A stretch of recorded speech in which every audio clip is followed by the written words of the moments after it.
Saudaraku sekalian, pada kesempatan ini, saudara, Tuhan menghendaki saudara untuk menghadirkan Tuhan di dalam hidup saudara.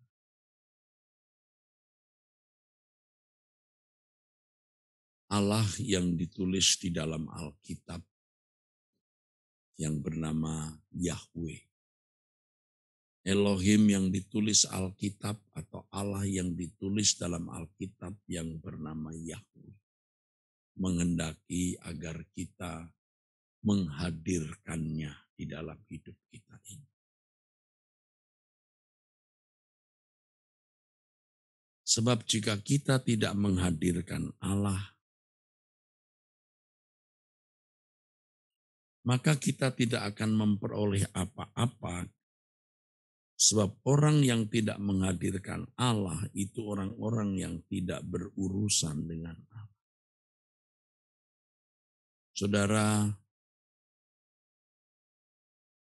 ini yang menyedihkan hati Tuhan. Orang-orang yang mestinya mengajarkan kebenaran mengenai Tuhan tidak mengalami Allah secara nyata, secara real. Tidak menghadirkan Allah di dalam hidup mereka. Tidak heran kalau mereka masih punya banyak kesenangan-kesenangan dunia. Ada hobi-hobi yang memang di mata manusia itu sebuah kewajaran. Tetapi itu ciri dari orang yang tidak mengalami kehadiran Allah. Sebab kalau orang mengalami kehadiran Allah, saudara, ia akan cukup, ia akan puas dengan Allah yang hadir di dalam hidup. Tetapi orang yang masih mencari kesenangan-kesenangan itu menunjukkan mereka tidak mengalami kehadiran Allah. Saudaraku, tidak mengalami kehadiran Allah. Sehingga hati mereka sebenarnya kosong, saudara. Mulut bisa bicara tentang Tuhan, mulut bisa berkhotbah dan memberikan seminar, menulis buku dan lain sebagainya, seakan-akan ia mengenal Allah, tetapi dia tidak mengalami Allah. Dan orang yang tidak mengalami Allah itu tidak bisa dikatakan mengenal Allah, walaupun segudang teori di dalam pikirannya, saudara. Nah, saudara, walaupun awam, tidak sekolah di sekolah tinggi teologi, bukan pendeta, bukan aktivis, saudara harus mengalami Allah. Allah yang disembah oleh Abraham, Ishak dan Yakub, Allahnya Musa. Allah yang kita sembah, yang kita panggil Bapa. Yang menciptakan langit dan bumi, yang mengatur kehidupan, menata tatanan hidup sampai saat ini dan selama-lamanya. Ingat bahwa Musa hidup di bumi yang sama. Yang kita huni ini. Hanya Musa hidup di Palestina. Maksud saya di Timur Tengah sekitar 3.500 tahun yang lalu. Allah tidak berubah. Allah hidup. Allah nyata, saudara.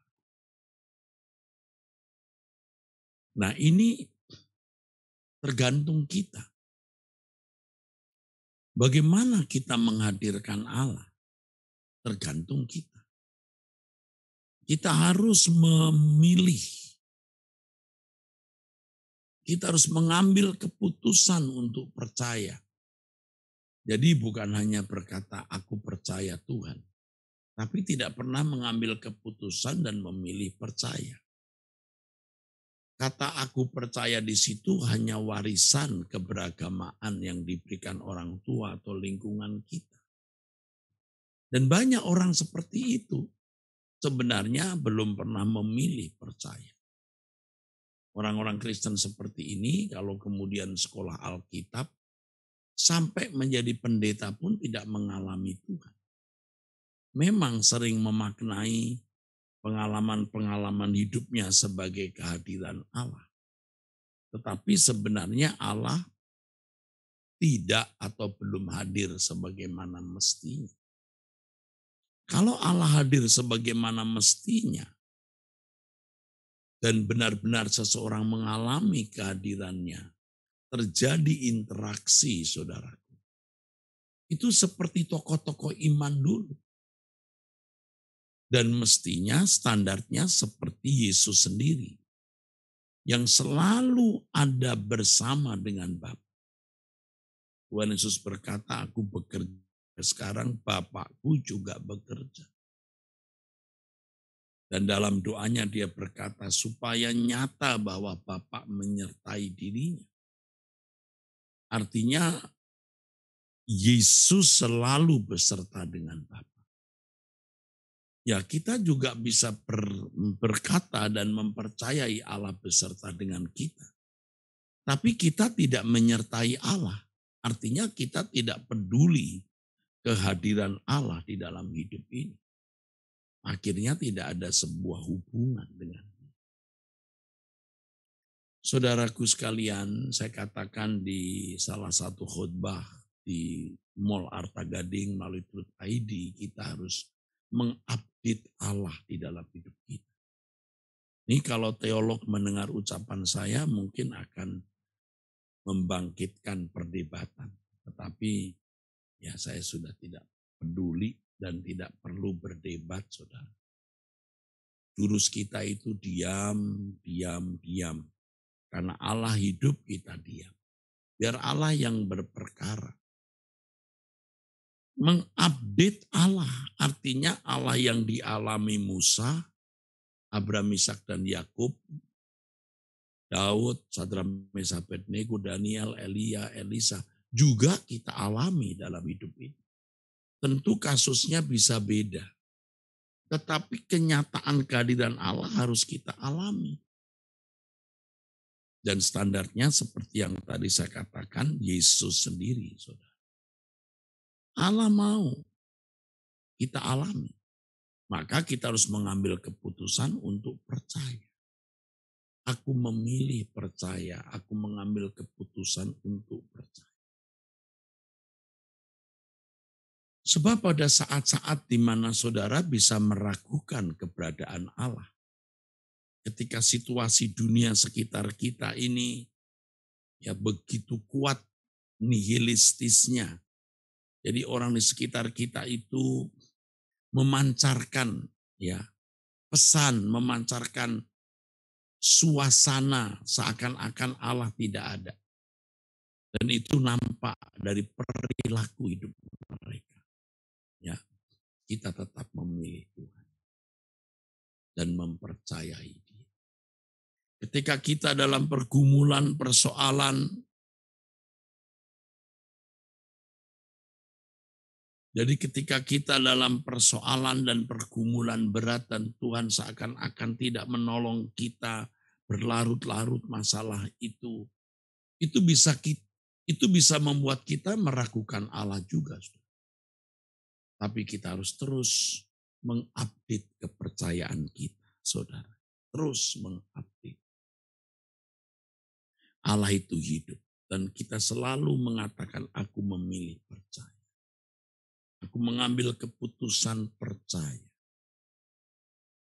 Saudaraku, pancaran manusia di sekitar kita yang tidak meyakini Allah itu, mereka mencari kesenangan-kesenangan dunia. Lalu yang kedua, mereka sewenang-wenang terhadap sesama. Perbuatan mereka kejam, bengis.